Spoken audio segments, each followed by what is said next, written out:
안녕하십니까. 안성맞춤 주간 뉴스입니다. 그동안 일상생활에서 나온 가구 등의 대형 폐기물 배출할 때마다 매번 번거로우셨죠?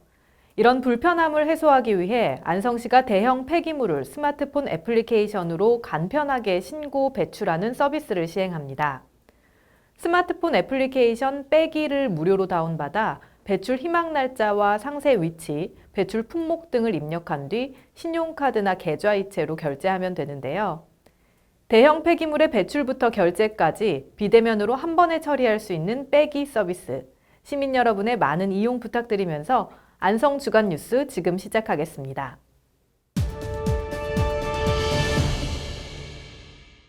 매년 겨울이 되면 전원주택이나 아파트에 상관없이 늘 대두되는 문제가 바로 동파 사고죠. 겨울철 한파로 수도 계량기가 얼어 수돗물이 나오지 않거나 누수가 생기면 큰 불편을 겪게 되기 때문에 이에 대한 행동 요령을 알아두는 게 좋은데요. 한파로 인해 발생할 수 있는 동파 사고 예방법, 안성 주간 뉴스에서 짚어봅니다. 기온이 급격하게 떨어지는 겨울철에는 건강관리와 함께 동파 사고가 발생하지 않도록 주의를 기울여야 합니다. 계량기가 추위에 노출된 연립주택이나 복도식 아파트는 겨울철 한파에 더욱 취약하기 때문에 계량기 주변을 보온 덮개로 막아주고 계량기 내부는 찬 공기가 들어오지 못하도록 보온재를 넣어두는 게 좋습니다. 또 영하 10도씨 이하의 혹한 시 오래 집을 비우거나 수도를 쓰지 않는 밤에는 수도꼭지를 온수 쪽으로 살짝 열어 물이 흐르게 하는 것도 중요합니다. 얼어붙은 계량기와 수도관을 녹일 때는 미지근한 물에서 따뜻한 물로 천천히 녹이거나 따뜻한 물수건을 이용해야 합니다. 50도 이상의 뜨거운 물로 갑자기 녹이거나 드라이기에 뜨거운 바람을 계량기에 오래 대면 오히려 고장을 불러올 수 있으니 주의해야 합니다. 본격적인 한파가 시작되는 겨울철, 미리미리 동파를 예방하셔서 불편 없는 겨울 보내시길 바랍니다. 안성 지역의 새로운 명소로 자리 잡은 농업인 새벽시장이 205일 만에 18억 6천만 원의 매출을 올리면서 폐장했습니다.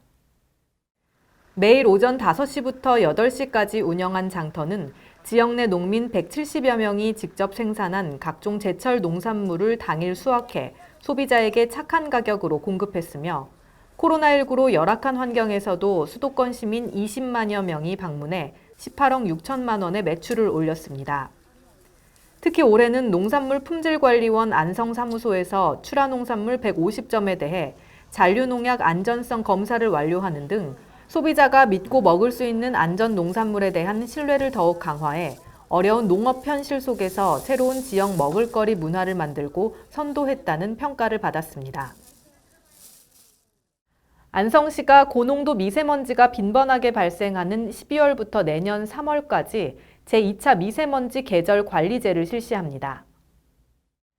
지난해 12월부터 도입된 미세먼지 계절 관리제는 미세먼지 평균 농도가 높은 동절기 12월부터 다음해 3월까지 4개월 동안 평소보다 강화된 대기오염물질 감축 정책을 시행해 고농도 미세먼지 발생 강도 및 빈도를 완화해 시민의 건강을 보호하고자 추진하는 제도입니다. 이에 시는 지난달 안성시 제2차 미세먼지 계절 관리제 시행 계획을 수립하고 미세먼지 감축 정책으로 선정한 수송 산업, 생활주변 배출 저감, 취약계층 건강 보호, 협력 강화 및 이행 체계 등 총 5개 분야의 핵심 추진 과제를 시행한다는 방침입니다. 이 중 시민들이 적극적으로 동참해야 하는 과제로는 계절관리제 기간 중 평일 오전 6시부터 오후 9시까지 배출가스 5등급 차량 운행 제한으로 위반 시에는 10만 원의 과태료가 부과됩니다. 다만 소방차, 구급차와 같은 긴급 차량, 장애인 차량, 국가유공자 차량은 단속에서 제외되며 저공해 조치를 신청했거나 차량의 저감 장치가 개발되지 않은 차량 등은 내년 3월까지 단속이 유예됩니다. 안성시가 지난 12월 2일 안성시 평생학습관 3층 대강당에서 신압으로 배움 선언을 위한 2020 평생학습도시 선포식 및 평생학습 작품 전시회를 개최했습니다. 이날 안성시는 평생학습도시를 선언하며 신압으로 배움을 통해 성장하고 공정한 교육을 통해 더 나은 미래를 꿈꾸는 평생학습도시를 조성하기로 했습니다. 또한 시는 지난 5월 교육부와 국가평생교육진흥원이 지정하는 2020년 평생학습 도시에 전국 8개 도시와 함께 선정된 것을 선포식을 통해 시민들에게 홍보하고 지역 평생교육 인프라 활성화와 평생학습 문화 선도를 위해 결의를 다졌습니다. 아울러 이번 행사는 안성시 평생학습관에서 시 최초로 배출한 성인 문해학습자 초등학교 졸업생 12명에게 초등학력 이수증을 수여하고 성인 문해학습자가 대표로 선언문을 낭독해 더욱 뜻깊은 행사로 마무리됐습니다. 안성시 박두진 문학관이 지난 29일 안성시민과 함께한 소설 창작 프로그램의 결실로 2020년 박두진 문학관 문집 소설 해를 발간했습니다. 박두진 문학관에서는 지난 8월부터 11월까지 상주 작가와 함께하는 소설 창작 프로그램 소설을 쓰기 위한 모든 방법을 운영했으며 코로나 시대에 맞춰 온라인과 오프라인 강의를 병행해 안성 시민이 창작한 11편의 소설 작품이 담긴 소설 해를 발간하는 결실을 맺었습니다.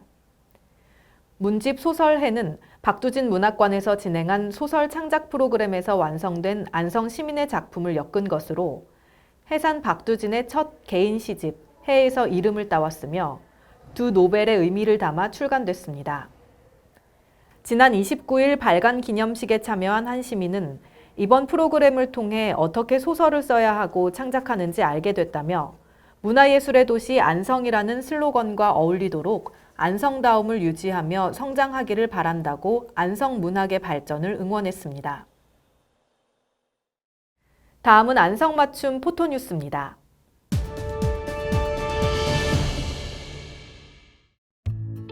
안성시 보건소가 코로나19 감염 확산에 따른 수도권 사회적 거리두기 2단계 시행과 관련해 안심콜 출입관리 시스템의 적극 활용을 당부했습니다.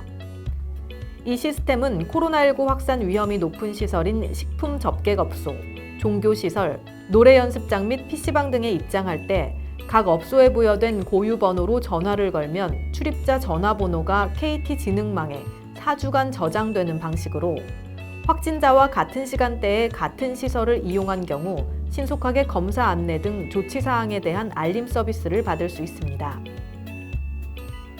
안성시가 내년 1월부터 시행되는 청년 주거급여 분리지급 시행을 앞두고 이달부터 사전 신청을 받습니다. 청년 주거급여 분리지급은 주거급여 수급자의 미혼 자녀들이 취학이나 구직 등을 위해 부모와 달리 거주할 경우 주거 안정과 자립 지원을 위해 주거급여를 부모와 분리해 지급하는 정책입니다. 신청 장소는 부모가 거주하는 읍면동 주민센터로 해당 증빙 서류를 갖춰 이달부터 신청하면 조사를 거쳐 내년 1월부터 청년 주거급여가 지급됩니다.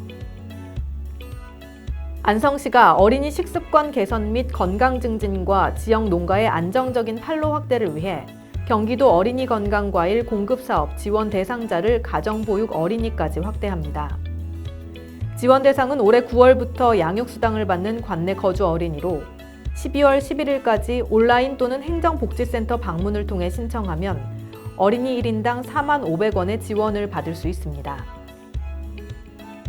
안성시에서는 관내 청소년들을 대상으로 2020년도 언택트 청소년 홈스테이 참여자를 모집합니다. 코로나19 상황에 대응해 온라인으로 진행되는 이번 홈스테이는 관내 중학생 총 30명을 선발하며 모집 기간은 12월 14일까지 관내 중학생이면 누구나 지원 가능합니다. 단 기존 홈스테이 참가자와 최근 3년간 해외 체류 기간이 총 100일 이상인 참가자는 대상에서 제외됩니다. 다음은 안성맞춤 주간 문화행사 소식입니다.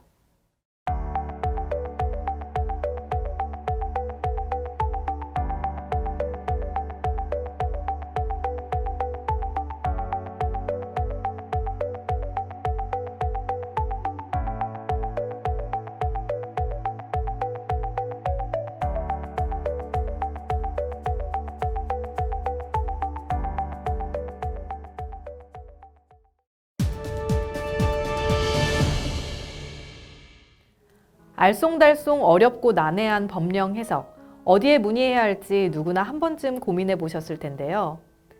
안성시가 시민들이 쉽게 다가가지 못하던 법령 해석을 손쉽게 접할 수 있도록 시청 홈페이지를 통해 법령 해석 사례 자료를 제공합니다. 관련 자료에 대한 자세한 내용은 안성시청 홈페이지에서 확인하실 수 있으니 시민 여러분의 많은 이용 바랍니다. 저희가 준비한 소식은 여기까지입니다. 함께해 주신 여러분 고맙습니다.